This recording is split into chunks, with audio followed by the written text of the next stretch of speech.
Salut, bienvenue dans cette vidéo un peu particulière, un peu plus chill que d'habitude parce que aujourd'hui j'ai décidé de faire un truc qui se fait de plus en plus aux US et que je trouve assez marrant en vrai, c'est de prendre plein d'habitudes de dev perso comme on aime les appeler et de la classer du pire à la meilleure. Bref, on est parti, le premier truc comme tu le vois à l'écran c'est d'écouter des podcasts. Ça c'est une habitude que j'ai prise avec le temps, surtout quand je vais marcher, je trouve que c'est trop bien et ça s'y prête de ouf. Et franchement, j'avoue que ça m'a apporté pas mal de choses. Le seul problème, il y a des moments, je me rends compte, c'est que je prends pas de notes quand j'écoute des podcasts et des fois je suis en mode ah ouais ça je l'ai écouté, mais il faudrait que je réécoute tout le podcast pour retrouver l'info et donc c'est pas génial, mais sinon c'est quand même super pour rentrer un peu dans la tête des gens et aller en profondeur, donc je vais mettre ça dans franchement c'est pas mal. Deuxième habitude, c'est de se lever tôt. Ça c'est un truc, tu l'entendras forcément au moins une fois dans ta vie, comme quoi l'avenir appartient à ceux qui se lèvent tôt et que c'est mieux de se lever tôt, on est plus productif et tout. Il y a plein de gens qui oublient quand même la notion de chronotype qui est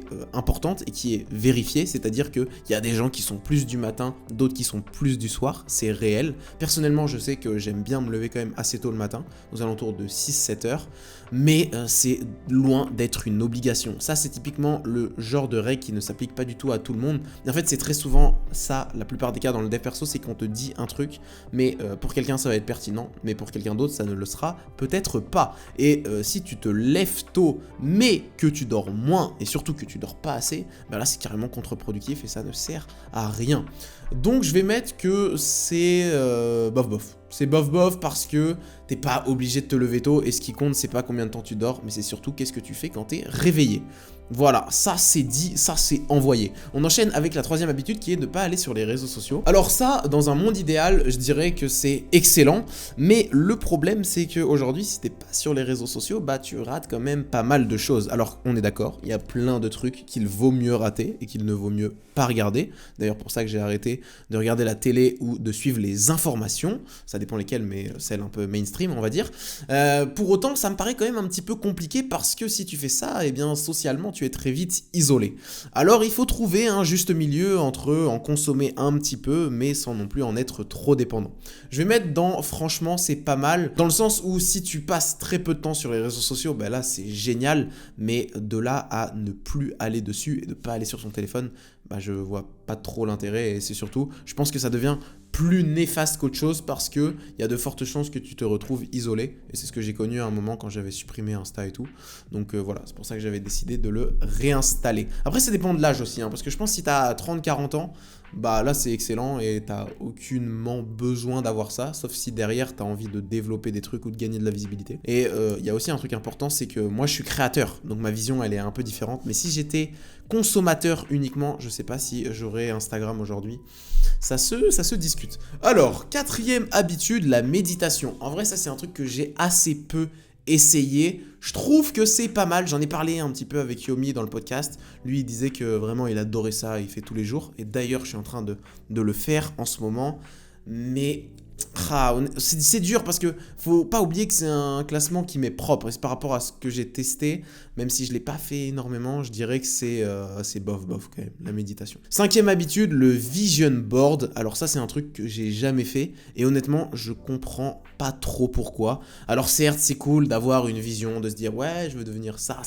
Mais en général, c'est un vision board où il y a 36 000 trucs que tu as envie d'accomplir avec des grosses voitures, beaucoup d'argent, beaucoup d'abonnés, des belles meufs et tout. Mais en vrai, tout le monde veut ça et tout le monde le sait au fond de lui, même s'il l'assume pas trop, tu vois. Je vais mettre ça dans pourquoi faire. Je vois pas trop l'intérêt d'un vision board. Et c'est surtout que l'idée, c'est en mode, vas-y, j'ai un vision board, donc tous les jours, je me rappelle de mes objectifs. En fait, en faisant ça, c'est un peu de la branlette intellectuelle, en mode, ouais, j'ai envie de ça. À la limite, si t'as un objectif, un target de fou, et là, tu mets ton vision board et c'est le seul et unique truc, pourquoi pas. Mais sinon, c'est un peu, je suis en Instagram dans la vraie vie et j'ai envie de devenir... je vois pas trop le délire. Bref. Bien dormir, bah c'est pas négociable et j'ai même pas trop envie de parler de ça parce que ça va être long. Enfin, ça devient un peu évident quoi. Dors bien, c'est la base, mec. Voilà quoi, concentre-toi sur ça. Septième habitude, le nofap. J'adore ce truc parce que j'en ai déjà parlé et normalement vous connaissez un peu mon positionnement par rapport à ça, puisque je l'ai testé quand même pendant plus de 3-4 mois à multiples reprises et je n'ai remarqué tout simplement aucune différence. Je ne vois pas l'intérêt de faire du nofap. Il y en a qui vont te dire que voilà, transfiguration, sexual, machin, Napoleon Hill, tu prends ton énergie sexuelle et bim, tu la mets dans le travail. Franchement, moi j'ai jamais ressenti ça. Et je pense qu'il y a un effet placebo de malade. C'est naturel, surtout quand t'es un mec, d'avoir... En fait, je dis ça, mais j'en sais rien, parce que je suis pas une meuf, mais c'est naturel d'avoir envie des fois, de fap. Et je vois pas trop le problème avec ça. Au contraire, ça devient très vite une sorte de loi de l'effort inverse. T'es tellement mindfuck et focus sur ça que tu ne penses qu'à ça. Et au contraire, ça te prend plein d'énergie parce que t'es en mode je résiste. Alors qu'au final, tu pourrais juste le faire, on parle à autre chose. Et voilà quoi. Donc j'ai un peu l'impression que c'est un mec qui est perdu dans sa vie et qui cherche encore une nouvelle technique pour améliorer sa vie. Alors que bah c'est juste passe à l'action, concentre-toi sur les fondamentaux et arrête d'essayer de chercher des techniques magiques qui marchent. Donc je vais clairement mettre le nofap dans pourquoi faire. Je sais qu'il y a plein de gars qui sont pas d'accord avec moi parce qu'ils se sont fait matrixer un peu le cerveau par Kylian Sensei et tout, et moi le premier. Mais voilà, c'est mon opinion, il m'appartient, machin.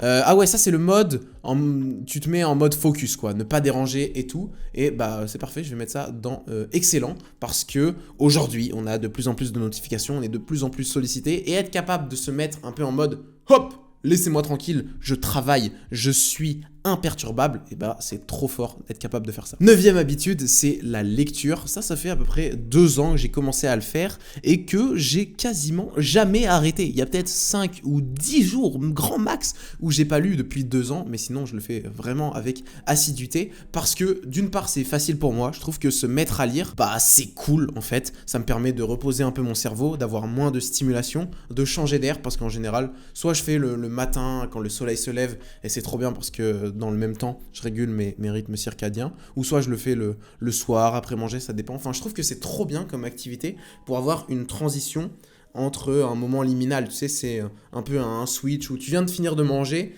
tu dois aller taffer et tout, mais c'est dur, tu te dis vas-y, je vais y aller progressivement, tranquillement, et donc je lis, et ça marche super bien pour moi. En plus de ça, ça permet de nourrir tous les jours ma soif de connaissances qui est assez forte.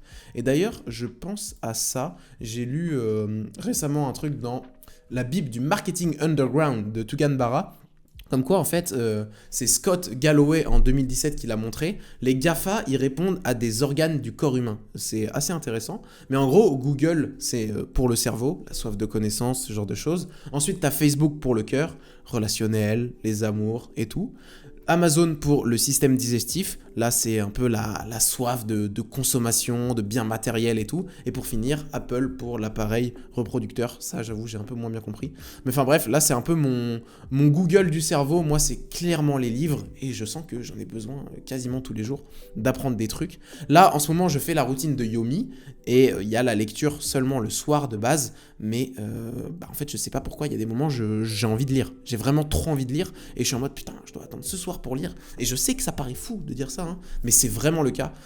Donc je vais mettre la lecture dans excellent. Ensuite, la 10e habitude, c'est la visualisation. Alors, tout dépend de la pratique. Je pense que pour un sportif de haut niveau, ça doit être pas mal. Mais là, encore une fois, on est sur une technique quand même qui... c'est difficile de vérifier son efficacité. Alors certes, on sait que voilà, visualiser le processus plutôt que le résultat, ça a des effets qui sont intéressants, mais sans plus. Donc je vais mettre dans bof, en vrai, la visualisation. La gratitude, c'est un peu la même chose pour moi. C'est intéressant. Pourquoi pas switcher, enfin essayer de switcher son mindset en mode j'ai de la gratitude quand il m'arrive quelque chose, merci, machin. Mais pareil, c'est pas trop un truc avec lequel je match. Donc je vais mettre bof. Ensuite, on a les affirmations positives. J'en ai eu un long débat avec Yomi Denzel dans le podcast Sans Permission. Peut-être qu'il est sorti à l'heure où je vous parle. N'hésitez pas à aller le voir.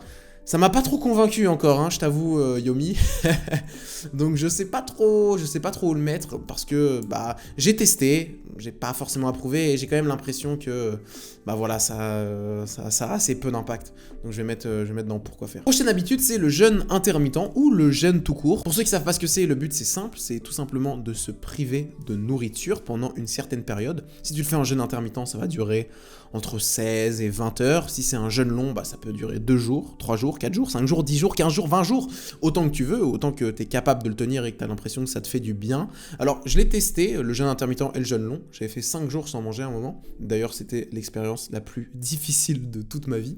Mais c'était cool. Et vraiment, je trouve que ça, c'est un truc quand même dont on ne parle pas assez parce qu'il y a des bienfaits qui sont juste incroyables de jeûner, de reposer son système digestif, processus d'autophagie. Enfin bref, c'est génial. Donc je vais mettre que c'est excellent. Mais le seul truc, c'est à faire avec modération et surtout à faire à l'écoute de son corps. Il y a plein de gens qui font le jeûne intermittent, mais qui sont complètement en déficit calorique, qui ne mangent pas assez et qui s'épuisent à faire du jeûne intermittent alors que de base, ils le font pour retrouver de l'énergie. Il y a des moments où j'étais un peu dogmatique dans ma vision et je pensais que voilà, à partir de maintenant, je vais faire le jeûne intermittent tous les jours pendant 3-4 mois, même peut-être toute la vie si j'en suis capable. Et je me suis rendu compte que je n'aimais pas trop fonctionner comme ça et que certains matins, j'avais faim et c'était ok de manger et certains matins, j'avais pas faim et dans ces cas-là, let's go, on mange pas. Et de savoir que ne pas manger, c'est normal, ça fait partie de l'être humain. On est fait pour ne pas être tout le temps dans un environnement un peu pléthorique où on peut tout le temps manger plein de trucs et tout. Si on a une vision un peu évolutionniste, on se rend compte qu'avant, il y a plein de périodes où on n'avait pas le choix de jeûner parce qu'on trouvait pas à manger et c'était ok. Le corps est habitué à fonctionner comme ça. Ensuite, manger sainement, c'est clairement pas négociable pour moi. De toute façon, c'est les 3 piliers de la santé. Je peux le mettre directement, hein. Sport, bien manger, dormir, voilà, c'est pas négociable. C'est les 3 trucs les plus importants et puis c'est tout. En fait, si tu fais ça, t'as 80-90% de ton hygiène de vie et de ta santé, de ton énergie qui normalement est au top. La nutrition, c'est quand même un domaine assez complexe avec des gens qui vont te dire qu'il faut manger cétogène, d'autres carnivores, d'autres végétariens et tout. Et encore une fois, moi j'essaye de pas trop tomber dans ce genre de dogme. Je mange ce qui me fait envie, ce que j'ai l'impression qui me fait du bien. Et quand je mange quelque chose et que, là je me sens moins bien, là je digère mal, là mes selles, machin, eh bien j'ajuste. Mais sinon l'alimentation ça reste quand même assez simple, hein. Manger pas mal de légumes, pas mal de protéines, surtout si tu fais du sport et que tu as envie de construire du muscle, des fruits, pas trop de produits transformés, enfin voilà, cuisine, fais des trucs. Prochaine habitude, c'est le mewing, qui consiste tout simplement à poser sa langue vraiment au-dessus du palais pour faire en sorte, d'une part, de forcer la respiration nasale et d'ajuster aussi la forme du visage et de muscler aussi la mâchoire. Enfin, il y a pas mal d'intérêt à faire ça. C'est assez cool. Après, c'est pas non plus game changer, on va pas se mentir. Donc, je vais mettre ça dans franchement pas mal. Prochaine habitude, ne pas écouter de rap. Ça, c'est une vidéo que j'ai faite il y a 1 an au moins, je crois, où je disais que j'avais décidé d'arrêter d'écouter du rap et je l'avais remplacé par des Alpha Waves. Pourquoi ? Parce que je pensais en fait que ça conditionnait un petit peu mon inconscient, mon vocabulaire et ma manière de réfléchir. Et c'est sûr que si toute la journée tu passes ton temps à écouter Kobalade, Naps, etc., eh bien tu vas pas enrichir ton vocabulaire et tu vas commencer à parler un peu comme eux, ça va rentrer dans ta tête et tout, et c'est pas forcément une très bonne chose. Après, à quel point est-ce que ça a de l'impact ? J'en ai absolument aucune idée, et c'est pourquoi j'ai pas mal changé d'avis par rapport à ça, et aujourd'hui, en fait, je m'en fous. C'est un peu comme le nofap, j'ai pas envie de prendre de l'énergie et de m'obliger à ne pas écouter de rap, alors que, des fois, j'avoue, c'est cool, ça me fait du bien, et surtout quand je suis à la salle, ça fait plaisir, je passe un bon moment. Il faut peut-être pas trop en abuser et avoir une petite sélection, faire en sorte de ne pas écouter n'importe quoi, mais bon, voilà quoi. Donc je vais mettre clairement pourquoi faire. 18e habitude, mettre du scotch sur sa bouche. Pourquoi faire ? Eh bien tout simplement pour s'obliger à respirer par le nez, parce que c'est quand même assez important, et l'air, avant même de dormir, de manger ou de faire du sport, c'est quand même le truc le plus important, la respiration. Donc je pense que c'est important, et j'ai quand même essayé pendant 30 jours à peu près, voire même plus. Il y a des moments où je continuais, ça dépendait des périodes, mais souvent en fait la nuit le scotch partait de ma bouche parce que je l'avais pas fixé comme ça sur l'image, mais globalement c'est quand même cool. Après pareil, c'est difficile de mesurer à quel point est-ce que c'est efficace, mais ça demande pas trop d'efforts, pour le coup c'est assez facile. Donc je vais mettre ça dans franchement c'est pas mal. Alors 19e habitude, ne pas regarder de porno. Ça je le mets direct dans c'est pas négociable, parce que pour moi c'est trop important. Perso ça fait 2 ans que j'ai arrêté, même si j'avoue qu'il y a 3, 4, 5, peut-être 6 fois où j'en ai de nouveau regardé, à contre-cœur bien sûr. Mais très vite j'ai réussi à me remettre un peu dans le droit chemin et être en mode non mec, pourquoi tu fais ça ? Vraiment ça te détruit le cerveau, tu te sens mal quand tu regardes du porno et tu te dis mais... Enfin, non, c'est pas la réalité, j'ai pas envie d'être ce gars, donc j'arrête de le faire. Et puis, c'est le pire, hein, c'est vraiment au niveau du cerveau et aussi de banaliser ça, de croire que c'est normal, limite c'est cool d'en regarder parce que tes potes font pareil. Je me souviens quand j'avais 16-17 ans, c'était limite cool de connaître le nom de plein d'actrices porno. J'avais un pote comme ça qui était trop fort, vraiment il les connaissait toutes et on était en mode putain ce mec c'est un bon gars quoi. Alors que vraiment pas trop. Alors prochain truc c'est la posturologie, un truc dont on parle pas beaucoup mais c'est vrai que soigner sa posture, faire en sorte de bien se tenir, de faire des exercices, hop par exemple tu fais comme si tu avais une ficelle en haut et bim qui te venait te tirer et automatiquement tu régules un peu ta posture, surtout qu'aujourd'hui on est trop souvent assis comme je le suis, c'est d'ailleurs pour ça que j'ai un bureau assis debout pour jouer un peu sur ma position. Je vais mettre que c'est un truc excellent parce que ça conditionne quand même vachement de choses et c'est des bons réflexes à prendre et puis c'est surtout un critère de santé qui est quand même assez important parce que certes sur le court terme tu te rends pas compte que ta posture détruit complètement ta santé et ta posture en elle-même se détruit, mais sur le long terme si tu travailles sur ça, si tu fais en sorte de bien bouger, de faire attention, eh bien ça sera quand même un peu game changer. Avant-dernière habitude, c'est la marche. Je vais mettre ça dans c'est pas négociable. Pour moi, c'est trop important de marcher tous les jours, que ça soit après manger, que ça soit pour me réveiller, pour faire un peu de sport, pour écouter un podcast. J'en fais tous les jours parce que c'est juste trop important et c'est un moyen quand t'as pas trop le temps de faire du sport ou quoi, de quand même bouger son corps. C'est hyper naturel et puis en plus de ça, ce qui est trop bien, c'est que c'est antinomique à la peur, c'est-à-dire que quand t'es dans un moment où tu doutes ou tu te sens moins bien, eh bien il suffit d'aller marcher, d'aller de l'avant et tout de suite ton cerveau, ça lui fait vraiment du bien. Donc faut vraiment pas hésiter à aller marcher et moi c'est ce que je fais de ouf hein. Quand ça va pas trop, quand j'arrive pas à avancer ou quoi, eh bien je vais marcher. Et puis même en termes de santé, c'est trop important de marcher au moins 30 minutes par jour quoi, minimum. Avant-dernière, la douche froide, la fameuse, j'ai aussi eu un débat avec Yomi sur ce sujet. Écoutez, je vais mettre dans franchement c'est pas mal. Franchement c'est pas mal parce que voilà, ça fait du bien, ça booste ta dopamine, petit shoot aussi d'adrénaline, c'est cool. Après, encore une fois, c'est pas non plus game changer je trouve, et il y a trop de gens qui dépensent trop d'énergie à essayer de prendre des douches froides alors que c'est pas là où ils devraient la mettre en priorité. Donc c'est pour ça que je vais la mettre dans franchement c'est pas mal et pas plus haut. Dernier truc, c'est de regarder des vidéos YouTube. Pour moi, c'est excellent.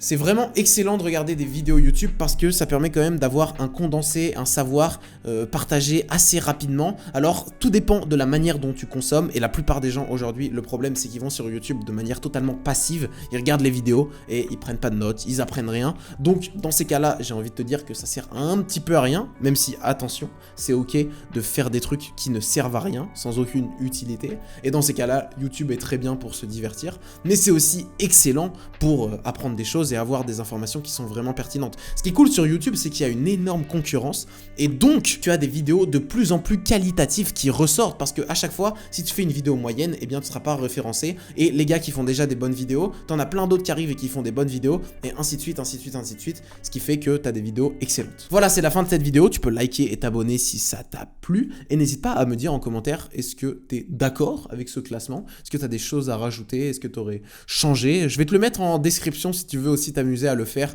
et pourquoi pas en faire une vidéo, ça peut être cool, n'hésite pas. Sur ce, c'était Dali, ciao.